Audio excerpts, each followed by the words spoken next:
Welcome again to Mission Alive. The last 2 days we've been talking about some of our past missionaries, Bishop Des Moore and Brother Ted Merritt, one who worked for many years in Papua New Guinea and Brother Merritt who worked in Northern Territory. Today I want to talk about two bishops from Papua New Guinea, specifically from Rabaul. When I came into the office here, in the drawer was this bishop's cross, which is a bit distinctive in that it has the Sacred Heart in the middle and these four spikes around the outside. I was trying to identify them, and after inquiries in different places and getting no results, I decided to Google some old photos that I had of bishops. And then here in Kensington from the archives, the archivist gave me access to some photos.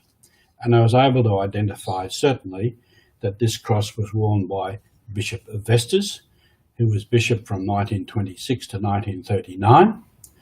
He was in fact the second bishop of Rabaul, the first being Bishop Louis Coupet.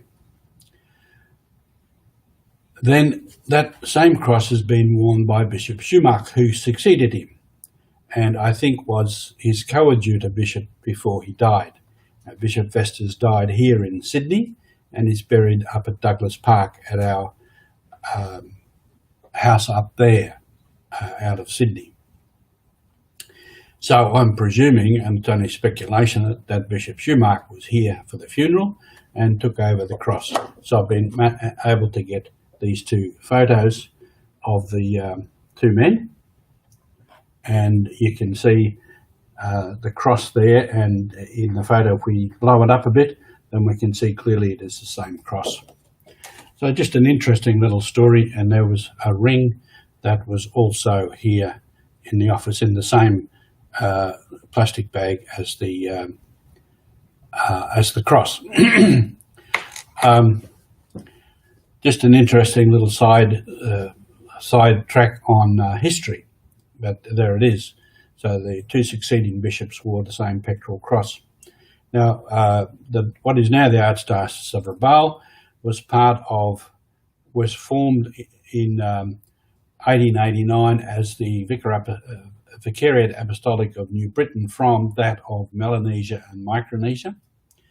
Then the next step was from the Apostolic Vicariate of New Pomerania and New Britain. It became that of Rabaul, and then in 1966 became the Archdiocese of Rabaul. That date in 1966 is significant. It was when all the church in Papua New Guinea moved from being vicariates, mission vicariates, to being dioceses. So all the dioceses at that time were declared dioceses or archdioceses on 1966. So a few years ago, 2016, a lot of the dioceses had major celebrations to celebrate that. There's one or two dioceses up there who came into being after that date, were split off from another diocese. So we have these interesting facts of history, and it means the church moves on, and it is usual progress when mission areas are started that they are vicariates, and then they are cut off from another area and then eventually become a diocese.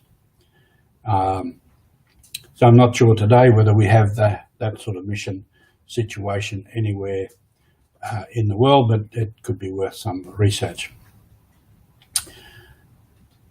Into that, why Bishop Vestas would have been died here. In the beginning, when the French came through to establish the mission in Melanesia and Micronesia, and that was their mandate, to evangelise Melanesia and Micronesia. They knew they had to establish a base here in Australia, and they did that here in Sydney. And we took on the diocese of Botany, the parishes of Botany and that of Randwick, and we are still at Randwick today. But part of that was also to have a place for missionaries to stay when they were going through, or when they were sick, and also established a supply line to supply the missions with whatever was needed. And that procurature is over in Randwick, where we still have our provincial house. Also, this monastery here on the hill, which was built on a sand dune, which must have been very surprising for people at the time, that why these Frenchmen would go out there into the sand dunes and build this monastery, was again a place for missionaries to come to, particularly when they were sick. It was up on the hill, it got a lot of wind, it was dry, so it was good for recovery against malaria and other tropical ailments. So there's all that kind of history in there. And all these people were men of their time, made decisions according to what they saw as the right thing at the time, and proceeded to do it. And they did monumental work in building up, well, the buildings and the establishment, but also building up the church wherever they were. So there we go, a little bit of story. The mission is alive today. It has been alive for a long time. And all of these people I spoke about were very active in promoting the mission and making it alive. So once again, we just look at our two men, Bishop Festus and Bishop Schumacher.